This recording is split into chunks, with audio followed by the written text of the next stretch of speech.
गीता में अर्जुन को स्वयं भगवान कह रहे हैं कि उस परमेश्वर की शरण में जा, उसके लिए उन संतों के पास जा जो तत्वदर्शी हो। इसी प्रकार हजरत मोहम्मद को उनका अल्लाह कह रहा है कि कोई और पूर्ण परमात्मा है। उसको पाने के लिए उन तत्वदर्शी संत की तलाश कर। वो प्रभु कौन है, ये जानने के लिए कृपया अवश्य सुनिए जगत गुरु तत्वदर्शी संत रामपाल जी महाराज के अमृत वचन। अपने आत्मा स्वयं परमात्मा आए थे कबीर जी, और उन्होंने स्वामी रामानंद जी को गुरु बनाया। उनके साथ अटपट करके छोटे से बालक का रूप धारण किया। पंचगंगा घाट की पैड़ियां पर लेट गए। स्वामी रामानंद जी स्नान करने जाया करते वक्त से उनके सिर में नीचे उतर रहे थे नहाने के लिए पैड़ियों पर। कबीर परमात्मा के सिर में उनकी खड़ाऊ लगी। रामानंद जी ने सिर पे हाथ रखा, बेटा रो है ना। कबीर साहब ने रोने की लीला की। राम राम बोल बेटा, राम राम बोल। फिर रामानंद काफी लंबी चर्चा है, वो फिर बताएंगे। कहने का भाव यह कि जब रामानंद जी को परमात्मा सचखंड लेकर गए और सतलोक में जाकर कबीर साहब को देखा, उसी रूप में अनंत कोट ब्रह्मांड के स्वामी के रूप में विराजमान, तब नीचे आके कहा था, ये भगवान है, दो ठौड़ है एक तू भया एक से दो, और कह रामानंद हम कारण है तुम आए हो मग जाओ। बोलत रामानंद जी सुनो कबीर करतार, गरीबदास सब रूप में तू ही वो लड़हार। अब रामानंद जी ने हाथ जोड़ दिया, भगवान मैं आपको शेष कैसे बनाऊं, मेरी आत्मा नहीं मानती, आप तो भगवान हो। तो परमात्मा ने कहा, रामानंद जी स्वामी जी, आने वाले कलयुग में जब ये 20 की पीढ़ी का समय आओगा, उस समय ये काल के दूत भ्रमित कर देंगे, यूं कहेंगे कि कबीर जी ने कौन सा गुरु बनाए थे, क्योंकि वो तो संत मानते हैं कबीर जी को, और सारी बात बिगड़ जाएगी। तब रामानंद जी चुप हो गए कि जो आपकी आज्ञा। कबीर साहब ने कहा, मेरी आज्ञा मान लो, ये परंपरा बनाए रखना है, और ये परम धनी न कोई, उनको क्या जरूरत थी गुरु बनाने की। अब देखना क्या हालत हो इसकी। अब 78 पृष्ठ पर देखेंगे ये जीवन चरित्र स्वामी जी महाराज का। यहाँ पर इनका यो 71वां वचन है। अब बुक्की जी का, जो कि सिब्बो जी की छोटी बहन थी, थोड़ा सा हाल लिखा जाता है। यह सिब्बो जी से कुछ अरसे बाद स्वामी जी महाराज के चरणों में आई थी। जब इन्होंने कुछ दिन सत्संग किया और वचन स्वामी जी महाराज के सुने हैं और वे वचन हृदय में समा गए, तब इनके प्रेम की हालत अजीब थी। और जब स्वामी जी महाराज वचन या अर्थ पोथियों के करते थे, यानी पढ़ा करते ग्रंथ साहब और कबीर साहब की वाणी को, तब इनकी आंखें स्वर्ग अंगारा सी हो जाती थी। इस बुक्की में, लड़की में पहले भी भूत था, और परमात्मा की वाणी, कबीर साहब की वाणी और महापुरुषों की, जैसे परम पूज्य कबीर जी की वाणी है और आदरणीय नानक साहब जी की वाणी है, ये दुर की वाणी है। इन वाणियों के असर से इनके बोलन ते भी इन भूतों के ऐसे लगे जैसे करंट लग गया करे। तो ये इनसे मतलब इनका निवारण तो नहीं होता, लेकिन ये इनमें कुछ विशेष गतिविधि आ जाती है। तो जिस कारण से वो इस वाणी को सुनकर वो लाल आंख हो जाया करती बुक्की की। ये के भक्ता के लक्षण आंख लाल होंगी अंगारा सी, ये तो भूत प्रवेश प्राणी के लक्षण होते हैं। ये देखिएगा, तब इनकी आंखें सुर्ख अंगारा सी हो जाती थी। किसकी? बुक्की की। आंसू बराबर टपकते रहते थे। बहुत देर तक, यानी घंटों वचनों का नशा बना रहता था, बेहोश पड़ी रहती थी, वह भूत थे उसमें। फिर जब स्वामी जी महाराज कथा से फुर्सत पाकर हुक्का पीते थे, स्वामी जी हुक्का भी पीते थे, और कबीर साहब कहते, अमल आहारी आत्मा कदे ना पावे पार, कहे कबीर विचार कर तुम त्यागो तत्व विचार। भांग तमाकू छोतरा अफू और शराब, कहे कबीर कैसे हो बंदगी, ये तो करे खराब। ये देखना। या अभ्यास का रस लेते थे, कथा कहने बैठते थे तो बुक्की जी महाराज के चरणों का अंगूठा मुंह में रखे वे घंटों चरणामृत का रस लेती थी। और जब कोई मत्था टेकने के वास्ते हटाना चाहता तो वे चरण नहीं छोड़ना चाहती थी, तब मत्था टेकने वाले से कह दिया जाता था तुम दूसरे चरण पर मत्था टेक लो, उस प्यासी को मत हटाओ। और वह बयान किया करती थी कि मुझे इसमें ऐसा रस आता है जैसे कोई दूध पीता है, खाक रस आवा था उसने, मूर्ख थी वह। इनके भजन का ये हाल था कि 8 घंटे 9 घंटे रोज भजन किया करती, वह बेहोश पड़ जाती, भूत उसने घेरे रहता। इनको स्वामी जी महाराज के दर्शनों का पूरा आधार हो गया था। दर्शन के रहेगी सामने बैठा था और दर्शन के रहेगी उसके बता दर्शनों का मारे सट्टे। एक इन शब्द पकड़ रखा रूहानी, रूहानी संसद न सोचो बेरा ना के गजब का बात पाओगी, इन्हें खख नहीं पता रूहानी होती क्या चीज है। अब देखो इनको स्वामी जी महाराज के दर्शनों का पूरा आधार हो गया था और सुरत भी ऊंचे देश में पहुंचती थी। देखा सियाविश नहीं पाता और शिवदल ने ना मेरा सतनाम के स्थान है कि नाम है, राधा स्वामी स्थान है किधर को ठिकाना है। और नको बड़े ऊंचे उस स्थान पर जाती थी, ऊंची मंजिल पे शिवदल ने ना बेरा था उस मंजिल के है। सतनाम क्या चीज है? सतनाम 2 अक्षर का है, ये मंत्र है जाप करने का, इसमें एक ओम है और एक ये तत्संकेतिक है, ये दोनों मिलकर सतनाम बनता है। और तीसरा जो मंत्र है वो मिलकर फिर ये वो सार नाम है।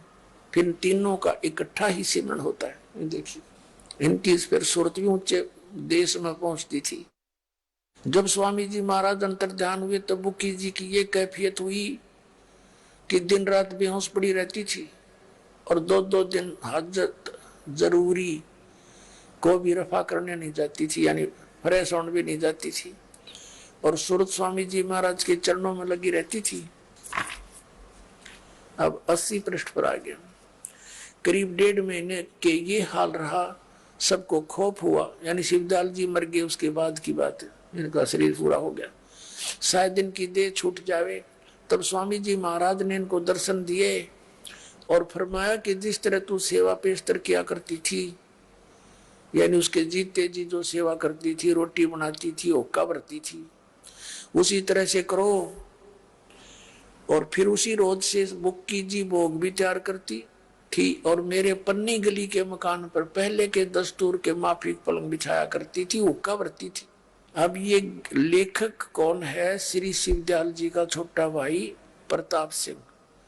प्रताप सिंह जी अब वो जिसमें पहले शिवदयाल जी रहता था, फिर वो छोटे भाई का हिस्सा आ गया होगा।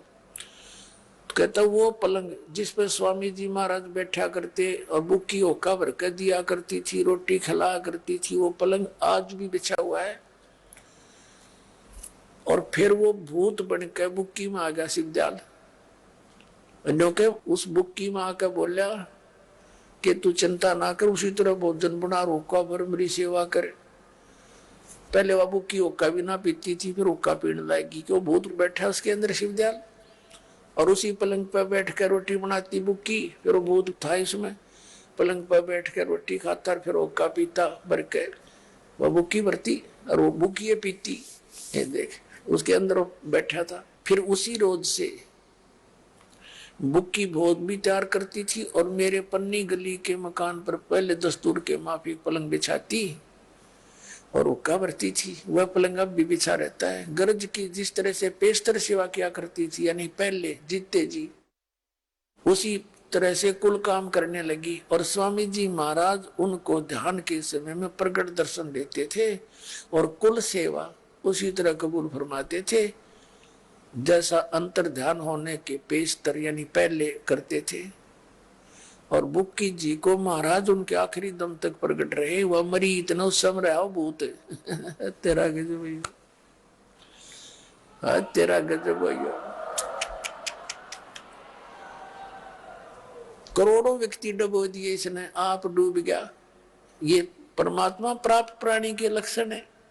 गीता अध्याय नंबर 15 के श्लोक नंबर 4 में कहा कि तत्वदर्शी संत की प्राप्ति के पश्चात उस परमेश्वर के उस परम पद की खोज करनी चाहिए, जहाँ जाने के बाद साधक फिर कभी लौट कर संसार में नहीं आते।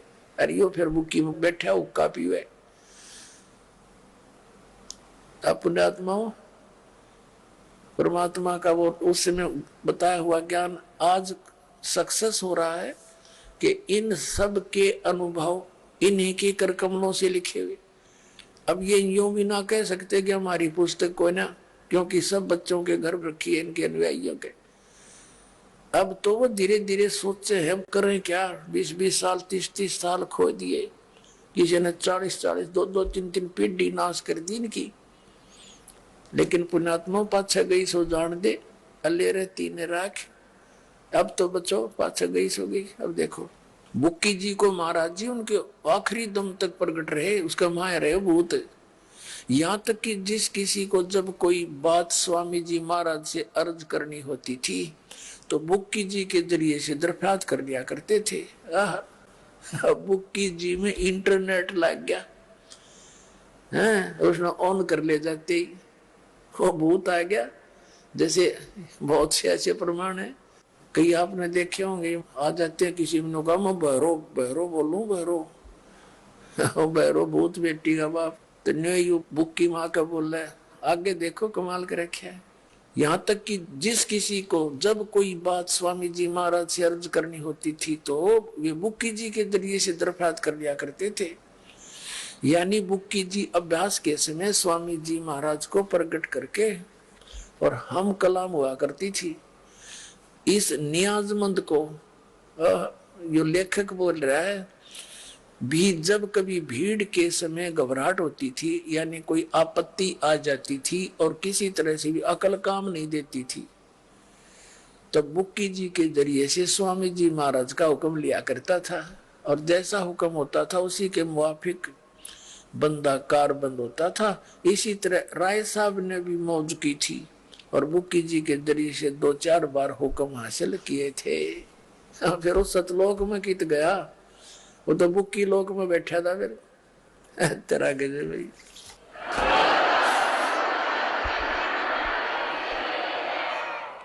एक भक्त ने पूछा, राधा स्वामी वाले भक्तों से डिस्कस होती है भक्तों की, उसने पूछा कि भाई कबीर साहब तो 4 युगों में आए हैं, सतयुग में सतसुकृत नाम से, त्रेता में मुनिंदर नाम से, द्वापर में करुणा में नाम से और कलयुग में कबीर साहब के नाम से।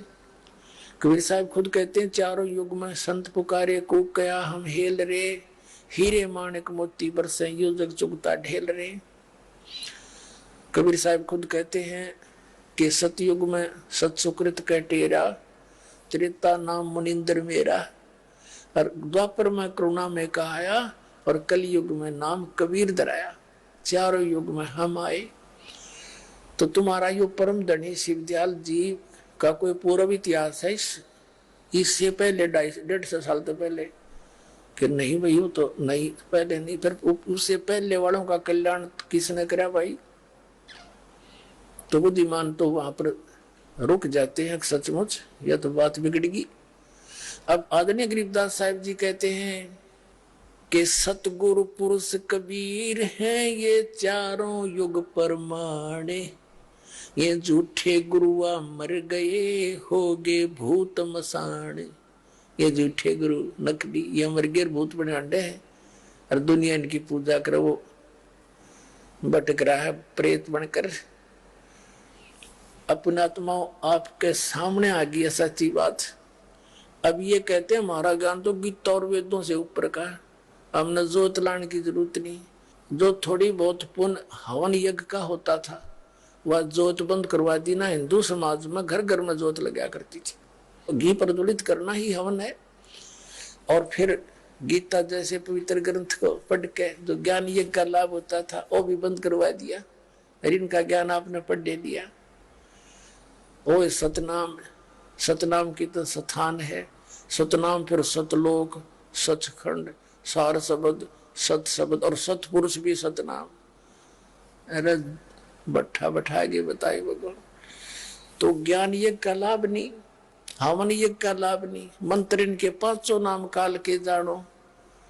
इस राधा स्वामी वालों के थोड़ा सा और दिखा दो, ये 500 नाम काल के। हे भगवान अपने आत्माओं ये प्रोजेक्टर और ये टीवी और ये साधन जो दिए भगवान ने, ये आपका ऊपर वरदान से दोगे आपके लिए।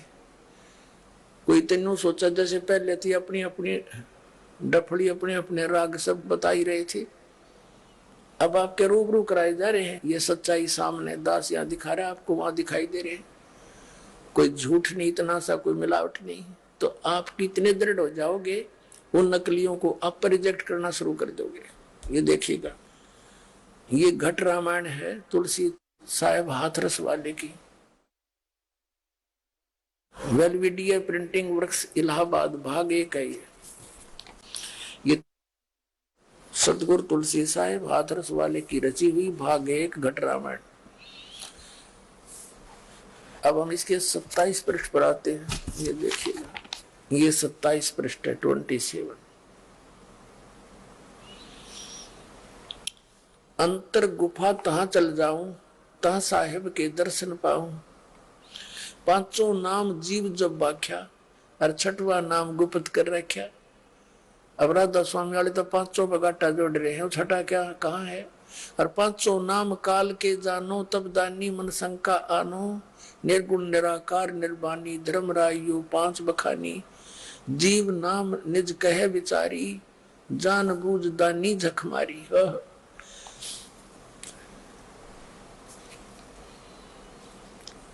अब जीव वचन दानी सुन विधि बात हमारी, हम चल जाएं पुरुष दरबारी। सुरत नृत्य ले काल लोक सिधाऊं, आदि नाम ले काल गिराऊं। और सत नाम ले जीव उभारी, अस चल जाऊं पुरुष दरबारी।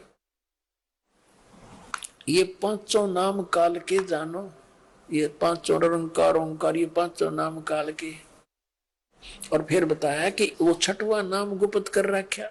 पांचों नाम जीव जब भाख्या, छठवा नाम गुप्त कर रखा। इन छठे का नहीं बेरा। और कहते हैं दानी सुनो विधि बात हमारी, हम चल जाओ पुरुष दरबारी।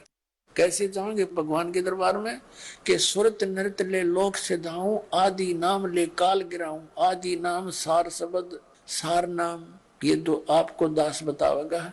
इससे काल गिरता है, कंडम हो जाता है, रास्ता नहीं रोकता है।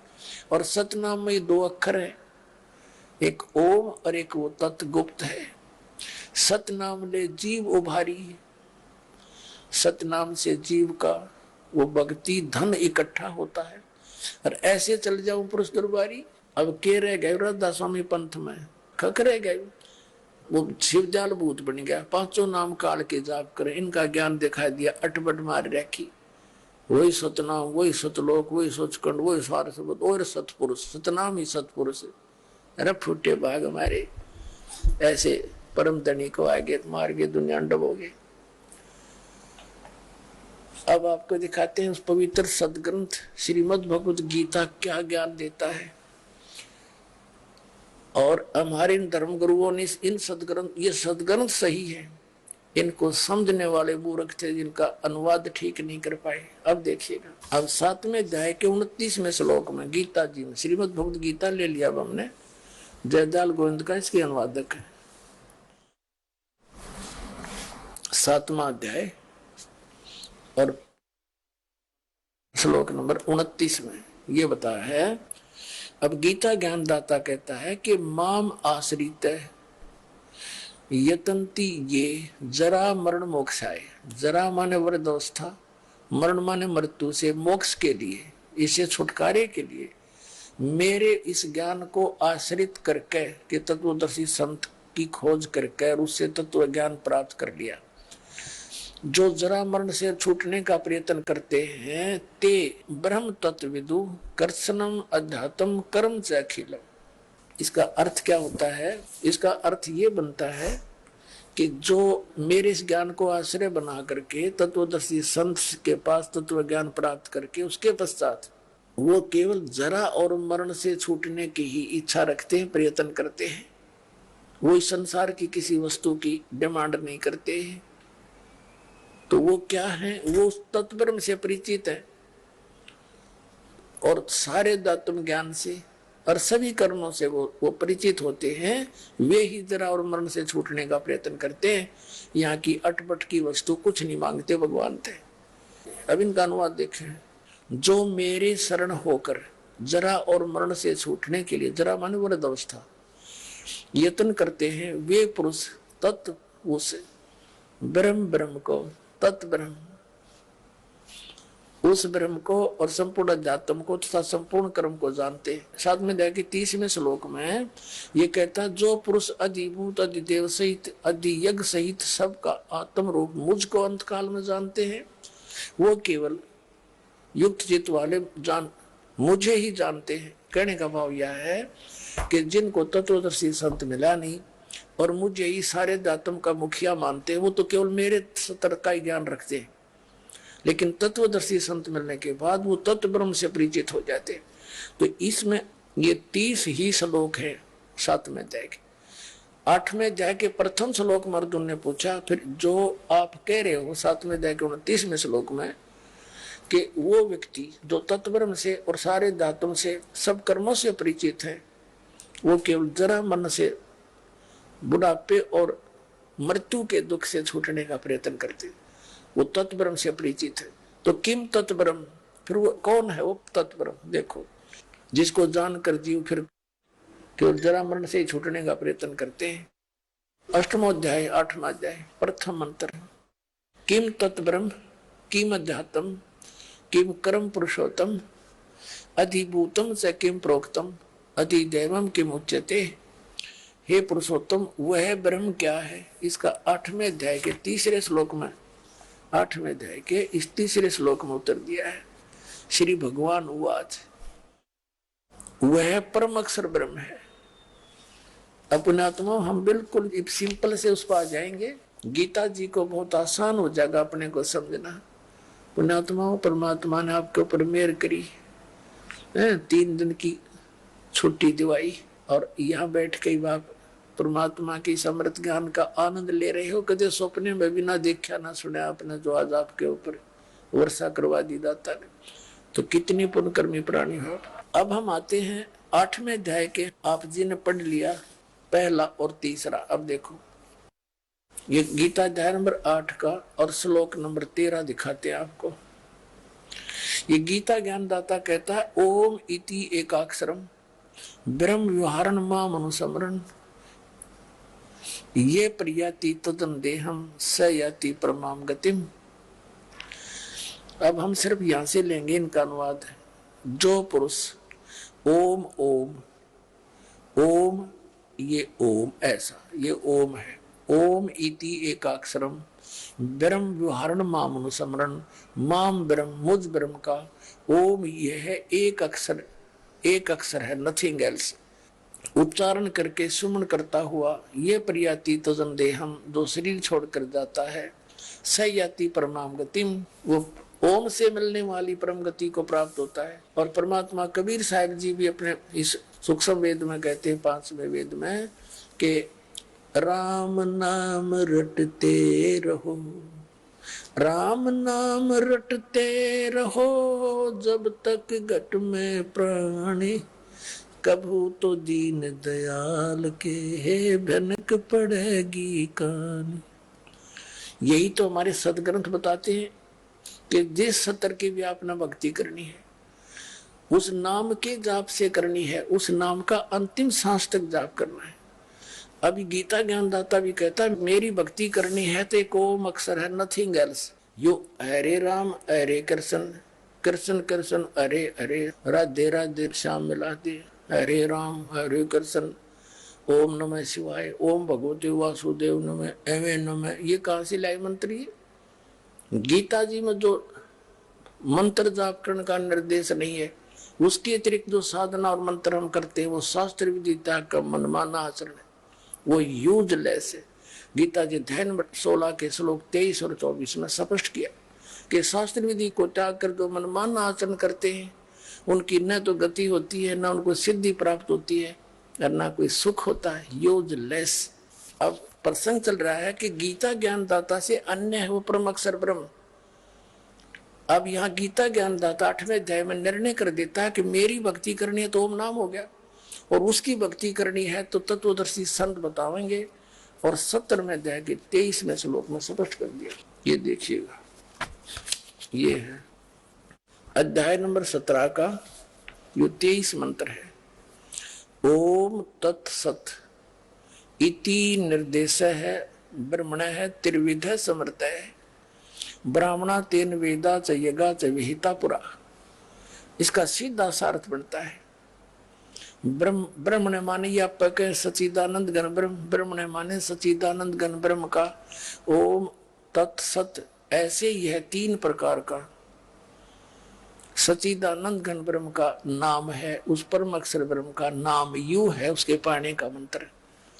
ओम तयु सरपुरुष का ब्रह्म का, और तत्व और सत्य सांकेतिक के काल नहीं जानता, यू कहता है कि उससे पूछो तत्वदर्शी संत से। ये देखिएगा चौथे जाएगा 34वां श्लोक दिखाते हैं आपको। अब चौथे जाए के 32वें श्लोक में गीता ज्ञानदाता खुद कह रहा है कि पहले जो ज्ञान दिया है वो तो सब आप अपने हिसाब से भक्ति कर रहे हैं।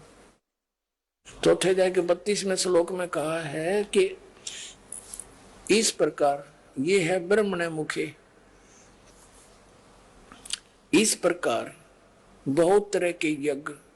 अब देखो इन्होंने यहां डंगा कर दिया, यहां 17वें अध्याय के 23वें श्लोक में आपने भी देखा था ब्रह्मण माने, ये 17वें अध्याय का और 23वां श्लोक इन्हीं का अनुवाद है गीता प्रेस गोरखपुर वालों का। ब्रह्मण माने सचिदानंद घन ब्रह्म कहो चाहे परम अक्षर ब्रह्म कहो, ब्रह्मण माने।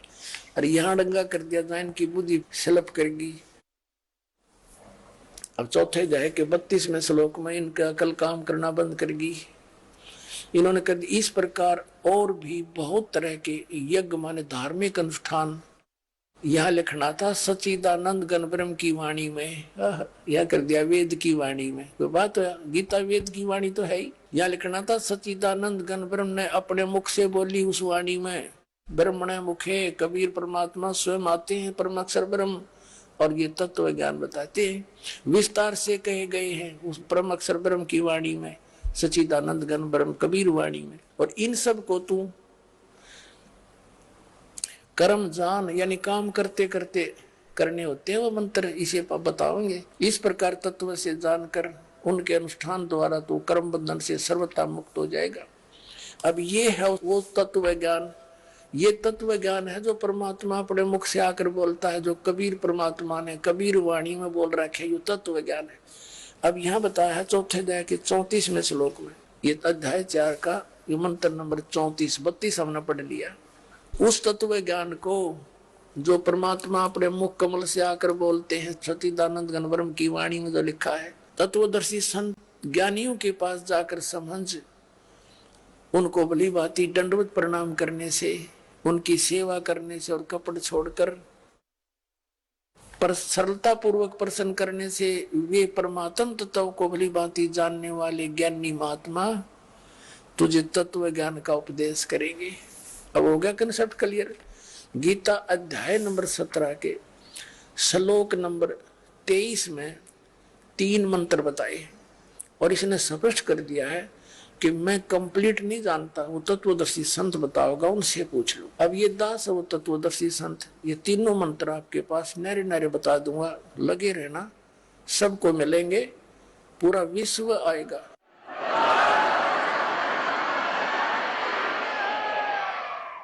परमात्मा ने बोल रखा है पूरा विश्व ग्रहण करेगा इस मार्ग को, क्योंकि सब बच्चे उसी परमात्मा के हैं। काल ने हमारे को विभाजित कर दिया आपस में लड़ाई रखने के लिए, आपस में एक दूसरे के शत्रु बनाने के लिए, और ताकि ये भगवान तक पहुंच ना सके, ये यही उलट पुलट हुए रहे। लेकिन भगवान का वचन मिथ्या नहीं जा सकता। उन्होंने कह रखा है कि 5500 वर्ष जब कलयुग बीत जाएगा धर्मदास, पूरे विश्व में मेरा ही नाम रहेगा, मेरा ही ज्ञान रहेगा, सब भक्ति करेंगे सतनाम की, सच्चे नाम की, 2 अक्षर की, और सबको पार करूंगा। जितने जीव जहान सबको पार कर दूंगा, जो शरण आओगे मेरी।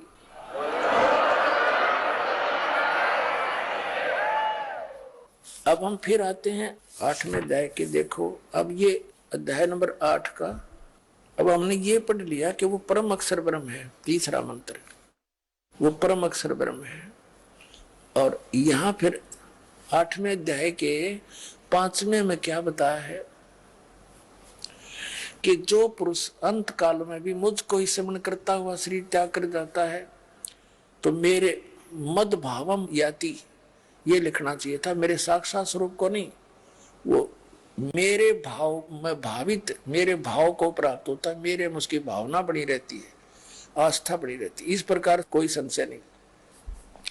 इस छठे में बताया है कि ये एक नियम है कि अंत समय में जो व्यक्ति जिस भी भगवान का स्मरण करता हुआ शरीर त्याग कर जाता है वह उसी को प्राप्त होता है। इसका इतना सार्थ है। कुंती पुत्र अंत काल में जिस भी भाव को स्मरण करता हुआ शरीर का त्याग करता है उसको ही प्राप्त होता है, सदा उसी भाव से भावित रहता है, तत्भाव भावती। जैसे सारी उम्र जिसने हनुमान जी की जय बोली, हनुमान जी के व्रत रखे, उससे भावना रहेगी।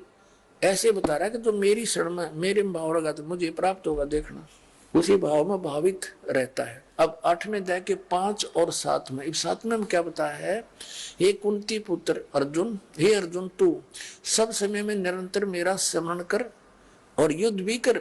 युद्ध तो करना ही पड़ेगा, मुझ में अर्पण किए हुए मन बुद्धि युक्त होकर निसंदेह तो मुझे ही प्राप्त होगा। अब 8वें श्लोक में कहा है,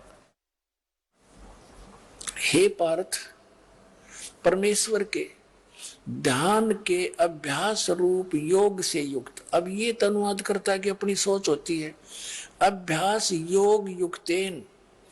अब जैसे सुरत शब्द अभ्यास बताया है ना, तो ये नाम जो दास आपको देगा इस नाम के अभ्यास से युक्त होकर, इस भक्ति से, योग माने साधना से, इस सतनाम की और सार नाम की साधना से, देखना अभ्यास योग युक्तेन, क्योंकि नाम के जाप का अभ्यास करना होता है, ये ध्यान नहीं है। इस ध्यान का अर्थ नहीं है परमेश्वर के यानी उस नाम के अभ्यास से, योग से युक्त यानी साधना से युक्त प्राणी दूसरी ओर न जाने वाले चित्त से निरंतर चिंतन करता हुआ परम दिव्यम पुरुषम, परम प्रकाश रूप दिव्य पुरुष को अर्थात परमेश्वर को, उस परम अक्षर ब्रह्म को प्राप्त होता है।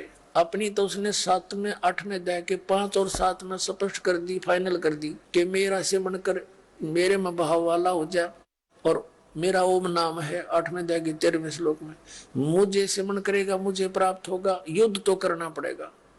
इससे 2 बात स्पष्ट होगी कि गीता ज्ञानदाता की शरण में रहकर अर्जुन इसकी साधना करते हो तो जन्म मृत्यु भी रहेगी और युद्ध भी करना होगा। तीसरी बात यह सिद्ध होगी कि जब युद्ध में भी स्मरण यानी मंत्र जाप करने का कहा गया है तो ये इससे कठिन काम और हो ही नहीं सकता। युद्ध तय, नाम भी सुमर और युद्ध भी कर। तो इसी प्रकार यजुर्वेद अध्याय नंबर 40 के मंत्र नंबर 15 में कहा है, ओम कर्तु समर किलवे समर कर्तुम समर। कहते हैं वायु अनिलम अथिदम बसमांतम शरीरम, ओम कर्तु समर किलवे समर कर्तुम समर। ओम नाम का जाप काम करते करते सेवन करो, विशेष कसक के साथ सेवन करो श्रद्धा से, और मनुष्य जीवन का प्रथम कर्तव्य जान के, विशेष कर्तव्य जानकर इसका ओम नाम का सेवन कर। फिर 40 में जाके 17वें श्लोक में कहा कि उस परमात्मा, 2 परमात्मा है, एक तो ये खुद वेद ज्ञान दे रहा है या गीता ज्ञान दे रहा है, और दूसरे परम अक्षर ब्रह्म के बारे में, वो परमात्मा तो गुप्त है, मेरा ओम नाम है, और उसके विषय में तत्वदर्शी संतों से पूछ। 40 में अध्याय के 10वें मंत्र में बोल रखा है यजुर्वेद में। अब यहाँ स्पष्ट हो गया 8वें अध्याय के 8, 9, 10 में गीता ज्ञानदाता अन्य उस परम अक्षर ब्रह्म के बारे में कह रहा है। हमने 8वां पढ़ लिया। अब देखो 8वें अध्याय का ये 8वां पढ़ दिया, तो उस परम अक्षर ब्रह्म को यानी उस परम पुरुष दिव्य पुरुष को, परमेश्वर को ही प्राप्त होता है। परम दिव्य पुरुष को अर्थात परमेश्वर को प्राप्त होता है। 9वें में फिर बताया है अपनात्मा, यहाँ परमात्मा का नाम भी लिखा है, फिर भी हम इसको अब चैप्टर को छेड़ेंगे नहीं। जो पुरुष कवियम सर्वज्ञ लिख दिया, इसका अर्थ अनादि सबके निंदता सूक्ष्म से अति सूक्ष्म सबके धारण पोषण करने वाले अचिंत स्वरूप, सूर्य के सदृश नित्य चेतन, आदित्य वर्णम, सूर्य की तरह साकार, इसका अर्थ है। अविद्या से अति परे शुद्ध सच्चिदानंद घन ब्रह्म का स्मरण करता है। अब 8वें अध्याय का हम 10वां पढ़ रहे हैं, 8-9 पढ़ लिए।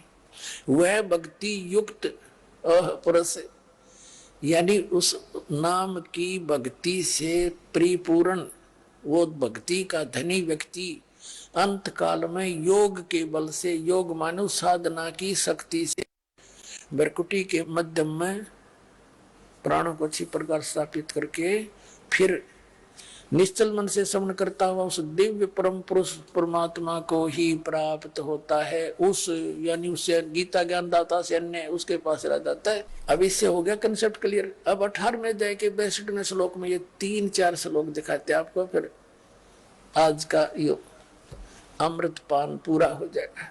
अब देखिए 18वें अध्याय के 62वें श्लोक में गीता ज्ञान दाता कहता, अर्जुन अब तूने जन्म मृत्यु से छुटकारा पाना है तो हे भारत सब प्रकार से उस परमेश्वर की शरण में जा।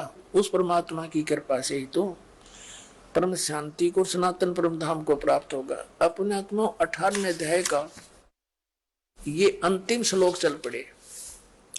18वें अध्याय के ये अंतिम श्लोक है और यहां निर्णय आ गया पूरे सदग्रंथ का।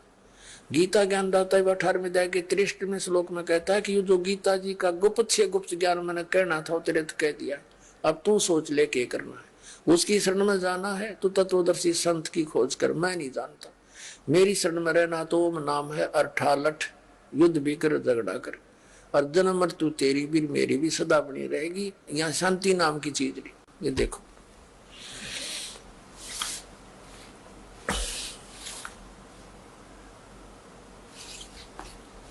63वां श्लोक। इस प्रकार यह गोपनीय से भी अति गोपनीय ज्ञान यानी गीता जी का ज्ञान मैंने तुझे कह दिया। अब तू इस रहस्य युक्त ज्ञान को पूर्णतः भली भांति विचार कर, जैसे चाहता वैसे कर। अब देखो यहाँ तो बता दिया कि गोपनीय से भी गुप्त यानी गुप्त से गुप्त भेद बता दिया ज्ञान। और फिर 64 में कहता है कि सर्व गुहतम सबसे गुप्त भूय यानी पुण्य स्वर्णों में परमम वच इष्ट असी में दृढ़म इति। इति माने जो 62वें श्लोक में बताया ना, वो मेरा भी इष्ट है, मेरा पूज्य देव है, कति पक्कम पक्का, नो डाउट। और तत्वक्षामि ते हितम, अब तेरे हित में बता दिया मैंने, मेरा भी पूज्य देव वही है।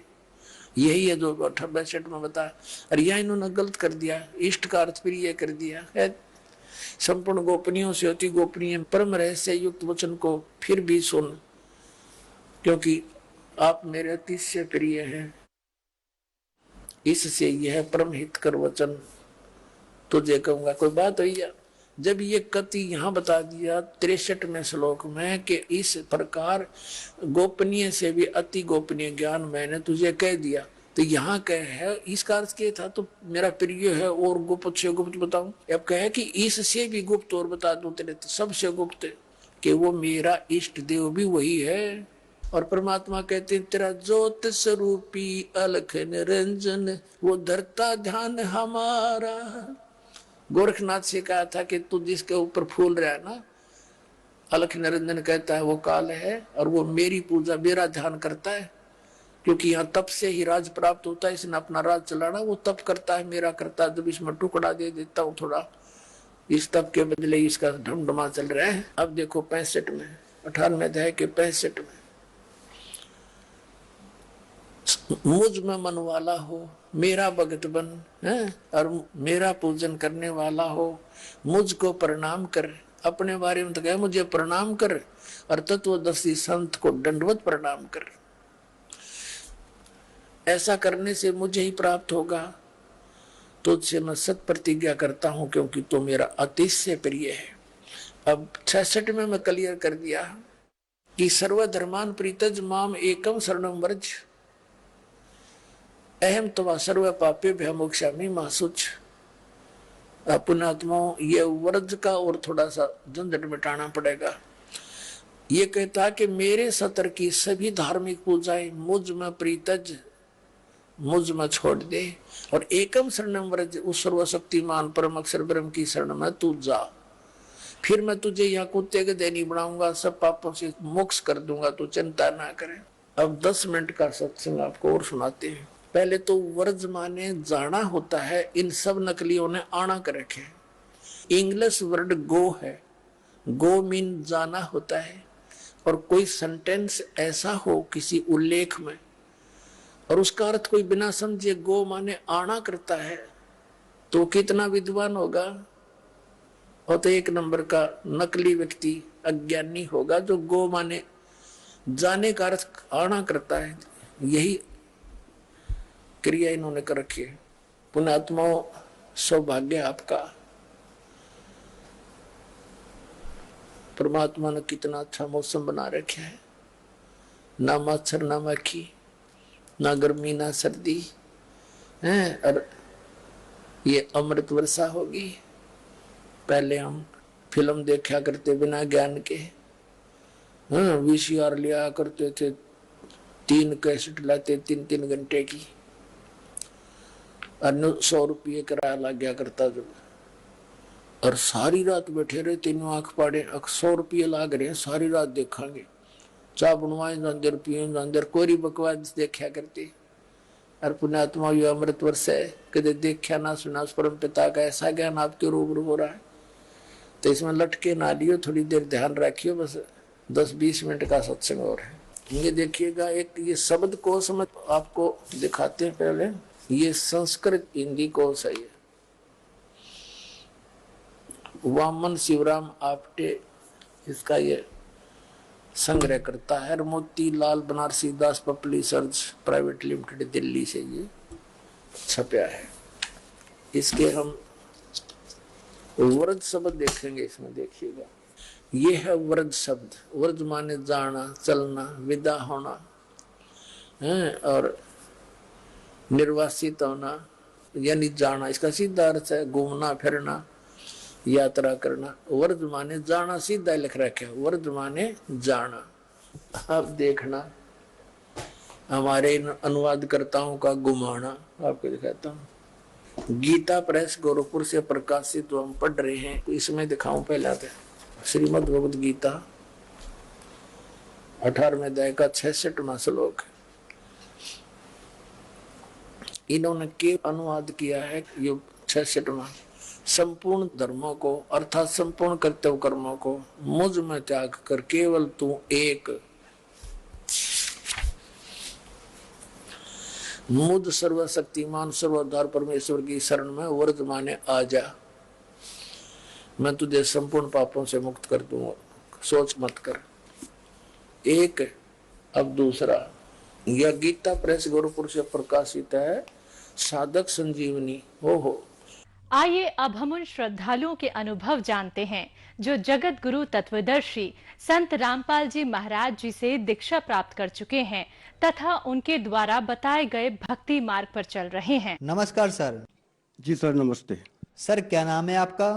जी सर जी, मेरा नाम कुमान दास, खंडवा जिला रहा है, मध्य प्रदेश से आया हूँ। सर, संत रामपाल जी महाराज से नाम दीक्षा आपने कब ली? जी सर जी, मैंने संत सदगुरु रामपाल जी महाराज से नाम दीक्षा 5 सितंबर 2013 को मेरे को नामदान मिला है। सर, संत रामपाल जी महाराज से नाम दीक्षा लेने से पहले क्या आप कोई भक्ति साधना भी करते थे? जी सर जी, संत सदगुरु रामपाल जी महाराज जी से नामदान लेने से पहले दास जो हिंदू धर्म के देवी देवता हैं उनको पूजना, व्रत उपवास करना और रामलीला में पाठ करना, और संत सिंगाजी महाराज हमारे हरदोई तहसील के संत हुए हैं, प्रसिद्ध संत हैं जिनको 3-4 जिले के लोग मानते हैं। उन संतों का भजन गाना झान मृदंग पे बजा करके और 25 साल तक मंडल बनाकर मैंने भजन गाया और लोगों को ज्ञान समझाता था सर जी। और इस ज्ञान को समझाने में मेरे को जो कंफ्यूज होता था मेरे दिल में, वो मेरे को बहुत कचोटता था सर मेरे दिल में।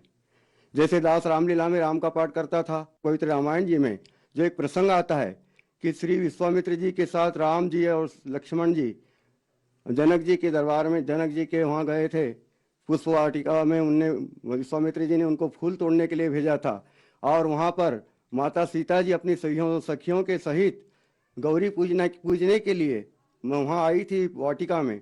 तो श्री राम जी ने लक्ष्मण जी से कहा था कि भाई लक्ष्मण, सो सब कारण जान विधाता, फरकहीं सुबग अंग सुन भराता। हे भाई लक्ष्मण, मेरे शुभ अंग फरकते हैं, दाहिने अंग फरकते हैं, इनका कारण तो विधाता ही जाने। तो सर जी ये समझ के मैं कंफ्यूज होता था। क्यों कि मैं तो श्री राम को परम सुप्रीम मानता था, अंतर्यामी मानता था, घट घट के वासी जानता था और सर्वा सर्वे जानता था। मेरे राम थे इष्ट और राम इष्ट ऐसा बोल रहे हैं कि वो कारण, मेरे अंग फरकने का कारण तो विधाता जाने। वो कौन विधाता होगा? तो दास बहुत कंफ्यूज होता था। फिर दूसरा प्रसंग है रामायण में कि श्री राम जी, श्री लक्ष्मण जी, श्री जानकी जी पिताजी की आज्ञा लेकर वन को चले जाते हैं, 14 वर्ष के लिए वनवास जाते हैं और भरत जी और शत्रुघ्न मामा के घर गए हुए होते हैं और यहाँ पर दशरथ जी के प्राणस्थ हो जाते हैं। उस समय श्री महाराज वशिष्ठ जी जो सूर्य कुल के गुरु थे, श्री राम जी के गुरु थे, श्री महाराज दशरथ जी के गुरु थे, वो सूर्य कुल के गुरु वशिष्ठ जी से भरत जी ने पूछा कि महाराज ये क्या है? सब जनता व्याकुल है, माताएं उदास है, व्याकुल हो रही है, पिताजी प्राणस्थ हैं, भैया राम लक्ष्मण और जानकी माता कहाँ गए हैं? तो वशिष्ठ जी ने क्या कहा था? सुनहु भरत भावी प्रबल, बिलक कहे मुनिराय, हानि लाभ जीवन मरण, यश अपजस विधिहात। ये रामायण में दोहा है सर, मैं आपको क्या बताऊं। जैसे हमारे संत रामपाल जी महाराज ने ये सब बताया है, ज्ञान बताया है, उससे मेरे को पता चला, नहीं तो पहले मैं भी उनको सर्वा सर्वे जानता था। तो ये मुनियों के राजा मुनि राय बोल रहे हैं, हानि लाभ जीवन मरण जस अपजस विधिहात। सर हानि तो कोई चाहता नहीं है और हानि नहीं चाहते, हम तो लाभ चाहते हैं और जीवन मरण, जीवन चाहते हैं, मरण नहीं चाहते हैं और जस अपजस, अपजस तो हम मर करके भी नहीं चाहते सर। अभ्यस्त तो हमको होना ही नहीं, क्योंकि मरने के बाद भी हम तो ये चाहते हैं कि लोगों ने हमको अच्छा कहना चाहिए, ऐसा नहीं कहना चाहिए कि अच्छा मर गया। सर फिर आप संत रामपाल जी महाराज की शरण में कैसे आए? संत रामपाल जी महाराज की शरण में ज्ञान गंगा पुस्तक के माध्यम से आए सर। ज्ञान गंगा पुस्तक मिली, हमारे भजन गाने वाले साथी जिनका नाम मांगीलाल भाई है, वो मांगीलाल जी संत रामपाल जी महाराज की शरण में गए, उनने उनसे नाम लिया, 20 दिन आश्रम में रहे और जिस रोज वो वहां से आए हमने भजन किए, वो भजनों में नहीं आए। तो मैंने साथियों से पूछा कि भाई मांगीलाल भाई क्यों नहीं भजन में आए? तो किसी ने कहा कि उनने कोई गुरु बना लिया है। मैं दूसरे ही दिन उनके घर गया, उनसे पूछा कि भाई साहब आप भजन में क्यों नहीं आए? तो उन्होंने बोला कि भाई मैं भजन गाना मैंने बंद कर दिया है, मैंने संत रामपाल जी महाराज से नाम दीक्षा ले ली है और उनने मेरे को भजन गाने का मना बोल दिया है। मैंने कहा कि ऐसे संत रामपाल जी महाराज कहते हैं जो राम दीक्षा ली और भजन गाने का मना तो कोई गुरु नहीं बोलते, भजन करने का सभी कहते। हाँ हाँ, भजन करने का मना नहीं बोला, भजन गाने का मना बोला है। मैंने कहा यार कैसी बातें कर रहे हो, कौन है तुम्हारे गुरु, ऐसे कैसे गुरु हैं? ऐसा उनसे कहा तो उनने क्या करा, एक ज्ञान गंगा पुस्तक ला के मेरे हाथ में थमा दी और मेरे को ऐसा बोला कि मैं तुम्हारे लिए प्रसाद लाया हूँ, ये प्रसाद ले लो, ये रामपाल जी महाराज का प्रसाद दिया हुआ है, ये प्रसाद तुम्हारे लिए विशेष करके लाया हूँ, ले लो। तो मैंने वो पुस्तक हाथ में ली सर और पहला ही पेज खोला तो पूर्ण ब्रह्म परमेश्वर कबीर साहब जी का फोटो का दर्शन हुआ और वैसे ही पुस्तक मैंने लेकर के घर आया तो मैंने मेरे छोटे भाई लखन भाई को दी कि भाई तू पढ़ जरा 2-4 रोज, मेरे फुर्सत हो जाएगा जब मैं पढ़ूंगा, मेरे को फुर्सत मिलेगी जब। वैसे ही लखन भाई ने वो पुस्तक पढ़ी और वो जैसे जैसे पढ़ता गया वैसे वैसे मेरे को बताता गया, देखो भैया इसमें यहाँ लिखा है, देखो भैया इसमें यहाँ लिखा है। जैसे सिंगाजी महाराज का भजन में ज्ञान तुम समझाते हो वैसा ही ज्ञान इसमें भी लिखा हुआ है। हम दोनों भाइयों ने ऐसे मिलान करके पढ़ते गए। तो क्या पढ़े सर जी, बताएं क्या तुमको? केवल जो पवित्र ज्ञान गंगा पुस्तक में संत रामपाल जी महाराज ने लिखी है उसमें पृष्ठ नंबर 20 पर ज्ञान गंगा में जो सृष्टि रचना लिखी हुई है, सृष्टि रचना को पढ़ते ही हमारी आत्मा गदगद हो गई। धन्यवाद किया, कोटि कोटि दंडवत प्रणाम किया कि ऐसे संत इस धरती पर आए हुए हैं और हम भूले पड़े हैं, हमको आज तक इनकी खबर नहीं, भनक नहीं लगी। आहा, हमारी आंखों से आंसू निकल गए। उसी समय हम दोनों भाइयों ने रात भर खूब विचार किया, फिर हमारे छोटे भाई कैलाश भाई को बुलाया, उनको बताया, उनने भी सृष्टि रचना पढ़ी, उनको भी समझाया, उनके भी समझ में आ गया। हमने गीता जी उठाई, हमारे सिंगाजी महाराज के भजन लिए, उनसे मिलान किया, सब ज्ञान पूरा पूरा पूरा पूरा एक जैसा मिलता गया। संत रामपाल जी महाराज जी के ज्ञान से हम तो धन्य हो गए। संत सिंगाजी महाराज की वाणी में हम बोलते थे, वाह घर की मोह कोई न बतावे, जा घर से जीव आया हो। ब्रह्मा विष्णु महेश नहीं थे, नहीं थी मूल और माया हो। रज और वीर्य दो ही नहीं थे, फिर जीव कहाँ से आया हो। ऐसे ऐसे हम भजन गाते थे, भक्तों को समझाते थे, पर वो हमारे मन में अशांति थी। कंसेप्ट था कि ये सिंगाजी बाबा बोलना क्या चाहते हैं। जीव को बता रहे हैं कि ब्रह्मा विष्णु महेश नहीं था, और ये बता रहे हैं कि जो घर से जीव आया, वो कौन सा ऐसा घर है, कहीं के घर में रहता था क्या जीव, और वहां से आया है क्या ये, तो इसका घर कहाँ होगा। और ब्रह्मा विष्णु महेश नहीं थे, नहीं थी मूल माया। रज और वीर दो ही नहीं थे, फिर जीव, तो ये जीव तो इनसे पहले का हो गया, सिंगाजी महाराज बता रहे हैं। तो हमको ऐसा लगता था, पर जिस समय हमने संत रामपाल जी महाराज, परम संत रामपाल जी महाराज जी, जिनकी ज्ञान गंगा, जिसके पृष्ठ नंबर 20 पर सृष्टि रचना पढ़ी, तो हमारे सारे कंसेप्ट क्लियर हो गए। सब पूरा पूरा हमको समझ में आया कि ये बात है ये। फिर बरवाला, सतलोक आश्रम बरवाला, जिला हिसार, हरियाणा में जाकर के हमने परम गुरु संत रामपाल जी महाराज जी से नामदान लिया।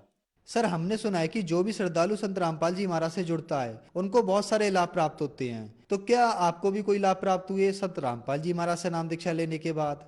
जी सर जी, संत रामपाल जी महाराज से नाम दीक्षा लेने के बाद और उनकी बताई हुई भक्ति मर्यादा में रह के करने के बाद तो अनेक लाभ हुए। जैसे हमारी माता जी, जिसकी उम्र 78 साल की हो गई थी, वो हमारी सिस्टर एक इंदौर में रहती है जी सर, वहाँ इंदौर उसको माता जी को ले गई थी उनके पास रखने के लिए, एक दो महीने के लिए। वहाँ वो बीमार हो गए, उनके स्वाद, फेफड़े खराब थे, और जो अन्न की नली थी उसमें भी प्रॉब्लम था।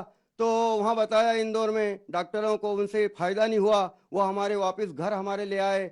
घर आकर के हमने खंडवा डॉक्टरों को बताया। डॉक्टरों ने मना बोल दिया कि भाई ये तो माता जी की एज भी 78 साल की हो गई है, और अब तुम पैसे मत लगाओ, ये अब बचने की नहीं। तो माता जी की हालत ऐसी हो गई थी कि उनके मुंह में पानी भी नहीं जा रहा था। पर संत रामपाल जी महाराज की ऐसी दया हुई, हमको ऐसी भीतर से परमात्मा जी ने कोई उपमा दी कि भाई, जो परमात्मा जी अपने शिष्यों को बताते हैं दोपहर की रमेणी 16 मिनट की, वो मैंने मोबाइल में लगा के न मेरी माता जी के कान के पास वो मोबाइल चालू करके रख दिया। माता जी ने 16 मिनट रमेणी सुनी। सर क्या बताएं, ऐसा चमत्कार हुआ कि माता जी ने आंखें खोल दी। माता जी ने मेरे से खड़े होने को बोला तो माता जी पलंग के ऊपर बैठ गई। मैंने पीछे से हाथ लगाया, सहारा से बैठ गई, और उसी समय बोलने लगी कि थोड़ा सा खाना लाओ, मैं रोटी खाऊंगी तुम्हारा। सर जी, वहाँ माता जी ने रोटी खाई, और धीरे धीरे 2-4 दिन 8 दिन में उनकी तबीयत ठीक हो गई। इसके बाद में वो 2 साल तक जिए। तो हमारी माता जी को 2 साल के लिए संत रामपाल जी महाराज, हरियाणा वाले रामपाल जी महाराज ने उम्र बढ़ाई। मैं उनको कोटि कोटि धन्यवाद करता हूँ, कोटि कोटि प्रणाम करता हूँ। और दूसरा लाभ, मेरी पत्नी 5 साल से गठिया वाय में पीड़ित थी। उसके ये अंगूठे उंगलियां सूज जाती थी, जोड़ जोड़ में दर्द होता था, घर के काम काज करने में बहुत दर्द महसूस करती थी, रोती थी, और उनको सर में चक्कर बना रहता था। तो वो क्या करती थी कि रोज शाम को कपड़े को गीला करके और गीली पट्टी सर पे रख के सोती थी, रोज रोज यही होता था। तो सर ये सब मैं जुड़ा परमात्मा रामपाल जी महाराज जी से। उसके बाद मेरी पत्नी को जुड़ा, उनसे नामदान दिलाया, और जैसे ही उनने नाम लिया उनका वो रोग भी समाप्त हो गया। आज वो तंदुरुस्त है और अच्छे, कोई तकलीफ नहीं है, और अच्छे घर का, खेती का, सबका काम करती है। संत रामपाल जी महाराज की दया से, संत रामपाल जी महाराज की कृपा से मेरी पत्नी को भी ये लाभ हुआ है। तीसरा, मेरे छोटे भाई कैलाश, जिसका नाम कैलाश है, वो बाजार सब्जी बेचने के लिए भीड़ गया हुआ था। वहां से मोटरसाइकिल से वापस शाम को आ रहा था, तो और उसने अपने कान में संध्या आरती लगा के, कान में लीड लगा के और आरती करते हुए अकेला गाड़ी पे आ रहा था। पीछे से एक शराब पिया हुआ व्यक्ति गाड़ी चलाता आया। ये मेरा भाई मैं अपनी साइड में चल रहा था, पर उसने आते से उसकी साइड में जाकर के उसको गाड़ी को ठोका, और गाड़ी गिर गई, और भाई भी गिर गए, और एक कम से कम 10-20 फीट तक घिसते गए। तो उस 1-2 जगह चोट खरोच लगी, बाकी कुछ ही नहीं। तो उस दिन ऐसा हाल था, देखने वालों ने बताया कि ऐसा हाल था कि या तो इनने मर जाना था, या फिर हाथ पैर सर कुछ भी फूट जाना था, टूट जाना था। पर संत रामपाल जी महाराज की दया से मेरे भाई को भी परमात्मा ने जीवन दान दिया। और एक लाभ मैं बताऊं सर, मेरा बड़ा लड़का जिसकी उम्र 30 साल की है, उसकी शादी नरलाय में हुई। नरलाय में उसकी बहू को और बच्चे को लेने के लिए गया था। तो गांव जलवा के पास जाकर के एक पिकअप भरी हुई आ रही थी तेंदू के पत्ते की बोरियां रखी थी उस पर, और पिकअप भरी हुई आ रही थी, और मेरा बच्चा 40-45 की स्पीड में अपनी साइड में चल रहा था। तो उसी समय वो पिकअप चलाने वाले ड्राइवर का ध्यान कहाँ था कि ऊपर जो घरों में लाइन गई थी बिजली की, उसकी सर्विस को बचाने के लिए, वो पिकअप बहुत ऊंची भरी हुई थी, सर्विस को बचाने के लिए उसने एकदम से गाड़ी मेरे बच्चे की मोटरसाइकिल तरफ एकदम से मोड़ दी, और बच्चे की मोटरसाइकिल और उनका पिकअप का आमना सामना टक्कर हुआ। आमने सामने के टक्कर में कम से कम 100 फीट तक मेरी मोटरसाइकिल आड़ी घिसाती हुई चली गई, और बच्चे को किसी ने उठा के और दूर खड़ा कर दिया। गांव वाले 50 इकट्ठे हो गए, सबने कहा कि भाई ये तो खत्म हो गया। पर देखते हैं कि अरे भाई गाड़ी पे कौन था? तो मेरा बच्चा बोलता है कि मैं था। अरे क्या बात कर रहा है, तू तो खड़ा है। कहे कि मेरे को न मालूम किसने उठाया। तो वो संत रामपाल जी महाराज से जुड़ा मेरा पूरा परिवार, मेरे तीनों भाइयों का परिवार संत रामपाल जी महाराज से नाम लिए हुए हैं, सब जुड़े हुए हैं। तो उन्होंने कहा कि हमारे संत रामपाल जी महाराज ने हमको बचाया है, हम उनकी भक्ति करते हैं, उनकी शरण में हैं, उनको भी सतनाम मिला हुआ है। और सर एक लाभ मैं क्या बताऊं, दास की स्थिति बहुत ज़्यादा खराब थी। सर जी मेरी स्थिति, आर्थिक स्थिति ऐसी थी कि कहूँ तो मुझको रोना आता है कि मेरे घर में एक खटिया थी जिस पर सर जी 2 रोज मेरी भगतमती और मेरी लड़की सोती थी। उसके बाद मेरी लड़की मुझे बोलती थी कि पापा जी हम 2 रोज से नीचे सो रहे हैं, अब आप ये खटिया पे सो जाओ, हम माँ और मैं नीचे सोऊंगी। और हमारे घर में खाने के लिए बर्तन नहीं थे सर, एक थाली थी जिसमें अगर आटा गूंद लिया जाता था तो हम प्लेट में रोटी और सब्जी ले लेकर खाते थे। दास का घर ऐसा टूटा हुआ घर था कि एक बार संत रामपाल जी महाराज से जुड़ा नहीं था, इसके पहले की बात बता रहा हूँ। गांव में गणेश जी बैठाया था, गणेश जी का चंदा लेने के लिए सरपंच, पटेल और गांव के भले भले 10-20 आदमी मेरे घर आए। मैंने कहा कि आज मेरे घर में आए हो, गरीब के घर में, तो मैं तुमको चाय पिला देता हूँ, मेरे भीतर आ जाओ। तो भीतर आने से मना कर गए कि हम भीतर आएंगे तो तुम्हारा घर तो ऐसा है कि न मालूम हमारे नीचे ऊपर गिर जाए। तो बाहर आंगन में बैठे रहे, वहां उनको मैंने ले जाके चाय दिया और चाय पिलाई, पर वो भीतर नहीं आए। ऐसा मेरा घर था जिसमें हम रहते थे सर, ये कंडीशन थी, ऐसी स्थिति थी। आज संत रामपाल जी महाराज की दया से मेरा घर, मेरे परिवार वालों में, मेरे परिवार के जितने भी हैं उनसे मेरा घर सबसे अच्छा है गांव में। और मेरा एक छोटा बेटा और बहू इंदौर में रहते हैं, सर्विस करते हैं। तो सर जी उनके पास मकान नहीं था, किराए के मकान में रहते थे। तो मैंने संत रामपाल जी महाराज से प्रार्थना करी, गुरुदेव दास के बच्चे के पास मकान नहीं है। संत रामपाल जी महाराज का आदेश आया, बेटा भक्ति करते रहो, परमात्मा दया करेंगे। हम भक्ति करते रहे। दास की क्या औकात थी, परमात्मा जी ने 13 लाख का मकान मेरे बच्चे को अगले साल दिलाया है। मैं परमात्मा जी के गुण कहाँ तक गाऊं। हे मालिक, हे संत रामपाल जी महाराज, परमात्मा जी के गुण गाना तो ऐसा है कि जैसे धरती का कागज करूं, कलम करूं बन रहा है, 7 समुद्र की स्याही करूं तो गुरु उन लिखे नहीं जाए। ऐसा है, कहाँ तक वर्णन करें इनके लाभों की। मेरे को भी साइटिका थी, डॉक्टर उबेजा का इलाज चलाया मैंने साल भर, खंडवा वाले, और उबेजा डॉक्टर ने मेरे को बोल दिया कि तुम्हारा पैर में साइटिका है और ये पैर की हड्डी बढ़ गई है और इसको काटना पड़ेगा, इसलिए तुमको ऑपरेशन करवाना पड़ेगा। सर मैंने कोई ऑपरेशन नहीं करवाया। मैंने जैसे मालिक से नाम लिया, परमात्मा जी से, संत रामपाल जी महाराज को मैंने प्रार्थना भी नहीं लगाई, और वैसे ही मेरे साइटिका का रोग चला गया। क्योंकि जब हम पहले शुरू में उनसे जुड़े थे तो हमको तो प्रार्थना का भी ज्ञान नहीं था कि प्रार्थना लगाते हैं और कैसा होता है। मगर मन ही मन मैंने कहा कि मालिक मेरे को ये तकलीफ हो रही